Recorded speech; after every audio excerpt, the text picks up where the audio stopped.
Tehát a LIGO a végponttükröknek a kitéréseit észleli, ha egy gravitációs hullámjel beérkezik, pont a megfelelő, a hallástartományba eső gravitációs hullámokat lesz képes érzékelni, és ezeket a jeleket ezért hangként le tudjuk játszani akár egy számítógéppel.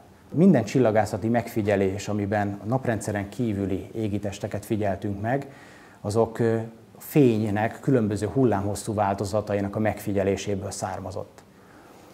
Ismerjük például a Hubble űrteleszkópnak a képeit, amelyeket nagy lelkesedéssel vannak, akik számítógép háttérképeként használnak. Rendkívül látványos képekről van szó.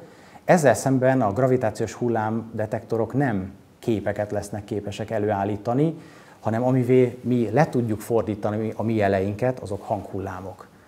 Tehát ha egy hasonlattal kellene élnem, akkor mi nem háttérképeket vagyunk képesek előállítani, hanem az okostelefonok számára csengő hangokat.